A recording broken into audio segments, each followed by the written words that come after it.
Oke, coba bayangin kita kembali ke abad ke-10, ke kota Baghdad.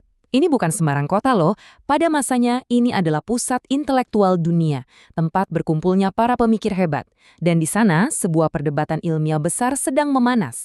Nah, ini adalah kisah tentang bagaimana persaingan sengit antara dua jenius matematika justru melahirkan salah satu eksperimen paling cerdas sepanjang abad pertengahan. Di pusat perdebatan ini, kita punya dua tokoh utama. Di satu sisi, ada Abu Sahal Al-Kuhil, si perfeksionis. Dia adalah master geometri Yunani klasik yang mati-matian membela metode kuno yang rumit tapi presisi. Nah, di sisi lain, ada Abu Al-Wafa Al-Buzjani, si inovator. Dia ini yang menciptakan alat-alat trigonometri baru yang lebih praktis. Jadi ini bukan sekedar adu pintar ya. Ini adalah benturan dua filosofi, mau tetap bertahan dengan cara lama yang sudah terbukti, atau berani mencoba cara baru yang lebih efisien. Oke, ayo kita lihat dulu dari sudut pandang yang pertama. Dari kubu tradisionalis yang dipimpin oleh Abu Sahal Al-Kul. Buat dia, matematika tuh bukan cuma soal hitung-hitungan. Bukan, matematika itu sebuah seni yang punya keindahan, ketelitian, sebuah warisan agung yang kemurniannya harus dijaga. Jadi gini, selama ratusan tahun, senjata andalan para astronom itu namanya teorema transversal. Sederhananya, oke, ini nggak sederhana sama sekali sih. Ini aturan geometri yang super rumit, melibatkan hubungan sinus dari 6 busur berbeda di sebuah bola. Sulitnya minta ampun, tapi ya inilah standar emasnya pada saat itu. Satu-satunya alat yang dianggap paling sahih untuk memecahkan misteri-misteri langit. Nah, kita bisa ngerasain langsung kekhawatiran Al-Kul dari tulisannya sendiri. Dia mengeluh tentang seseorang yang namanya dia rahasiakan, yang ngaku punya teorema baru yang lebih singkat dan lebih mudah. Buat Al-Kul, ini kayak sebuah penghinaan. Metode klasik yang megah, yang elegan, kok mau diganti sama sesuatu yang, ya mungkin terlalu gampangan. Jadi, ini intinya. Al-Kul itu bukan sekedar berdebat soal rumus. Dia lagi dalam sebuah misi. Dia mau membuktikan ke semua orang kalau teorema transversal yang legendaris itu sudah lebih dari cukup.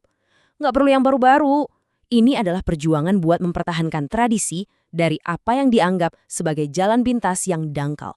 Sekarang, ayo kita pindah ke sudut ring yang lain. Kita kenalan sama sang penantang, Abu Al-Wafa Al-Buzjani. Seorang inovator sejati yang selalu berpikir praktis dan jauh ke depan. Nah, ini dia orangnya, Abu Al-Wafa. Dia ini kerja di observatorium paling canggih di Baghdad. Dia bukan tipe ilmuwan yang cuma duduk di menara gading sambil mikirin teori. Bukan. Dia seorang praktisi yang selalu penasaran gimana caranya memecahkan masalah di dunia nyata dengan cara yang lebih baik, lebih cepat, dan lebih efisien.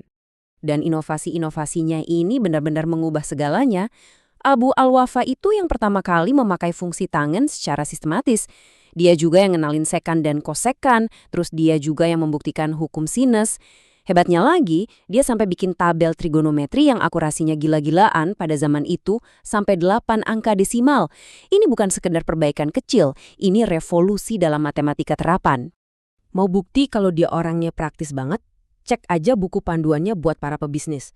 Di situ, dia jadi salah satu orang pertama di dunia Islam yang pakai konsep bilangan negatif. Dan cara dia ngejelasinnya simpel banget. Dia menggambarkannya sebagai utang. Ini nunjukin kalau dia adalah pemikir yang selalu berusaha bikin matematika jadi relevan untuk kehidupan sehari-hari. Nah, disinilah semua perdebatan teori mereka akan diuji dalam sebuah eksperimen di dunia nyata. Sebuah eksperimen yang brilian banget, pertarungan antara tradisi dan inovasi ini akhirnya akan diputuskan oleh langit itu sendiri. Pertanyaannya kelihatannya simpel, tapi jawabannya luar biasa sulit. Gimana caranya kamu mengukur keliling bumi tanpa GPS? Gimana kamu nentuin posisi bujur geografis kamu di peta? Kuncinya adalah kamu harus bisa menyamakan jam dengan orang lain di lokasi yang super jauh. Tanpa jam yang presisi, tanpa internet, ini kedengarannya mustahil kan? Tapi mereka punya ide jenius. Gimana kalau kita pakai langit sebagai jam raksasa yang sudah pasti sinkron untuk semua orang? Rencananya gini, Al-Wafa di Baghdad dan seorang ilmuwan muda brilian lainnya bernama Al-Biruni di Khwarezm bakal mengamati gerhana bulan yang sama persis. Masing-masing dari mereka bakal mencatat jam berapa tepatnya gerhana itu terjadi di kota mereka. Terus, mereka tinggal kirim-kiriman sulat buat bandingin hasilnya. Dan ini beneran terjadi loh, bukan cuma rencana. Pada malam 24 Mei 1997, Mereka berdua melakukan pengamatan itu.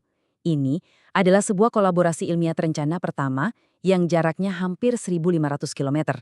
Coba bayangin, mereka ketemuan secara virtual, dipisahkan padang pasir dan pegunungan, cuma terhubung lewat surat dan kejeniusan mereka. Keren banget.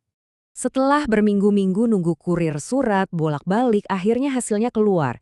Ternyata, gerhana di Khwarezm terjadi sekitar 1 jam lebih lambat daripada di Baghdad. Yap, mereka berhasil dapat data kunci pertama mereka. Perbedaan waktunya adalah 1 jam.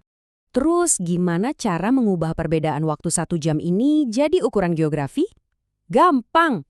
Karena bumi kita berputar 360 derajat dalam 24 jam, artinya setiap 1 jam, bumi berputar sejauh 15 derajat. Dengan satu pengamatan gerhana, mereka berhasil menghitung perbedaan bujur antara dua kota yang sangat jauh. Mereka berhasil mengukur planet ini. Nah, pertanyaannya, seakurat apa sih perhitungan mereka? Perhitungan mereka bilang bedanya 15 derajat. Pengukuran modern pakai teknologi canggih sekarang nunjukin angka aslinya itu 16,35 derajat. Artinya, tingkat kesalahan mereka itu cuma sekitar 8%. Ini luar biasa presisi untuk ukuran abad ke-10. Bukti nyata kalau metode-metode baru dan kolaborasi ilmiah itu benar-benar ampuh. Jadi, apa pelajaran yang bisa kita ambil dari semua ini? Nah, ini membawa kita ke inti ceritanya, yang pesannya jauh lebih besar dari sekedar matematika. Kisah ini nunjukin kalau persaingan antara Al-Qul, si tradisionalis, dan Al-Wafa, si inovator, itu bukan hal yang negatif. Justru sebaliknya. Ketegangan inilah yang jadi bahan bakar kemajuan. Al-Qul, dengan kekeras kepalanya, menuntut metode baru untuk membuktikan nilainya. Dan eksperimen gerhana inilah jawabannya. Seringkali, kemajuan ilmiah itu lahir dari tarik ulur antara tradisi yang mapan dan inovasi yang menantang. Ini jadi bikin kita mikir kan, kalau kita lihat para ilmuwan berdebat sengit hari ini di media, apa kita harus langsung mikir itu sebuah krisis? Atau jangan-jangan seperti yang diajarkan oleh kisah dari Baghdad ini, kita sebenarnya sedang menyaksikan sebuah proses yang mungkin kelihatannya berantakan, tapi sebetulnya adalah proses lahirnya sebuah terobosan baru yang brilian.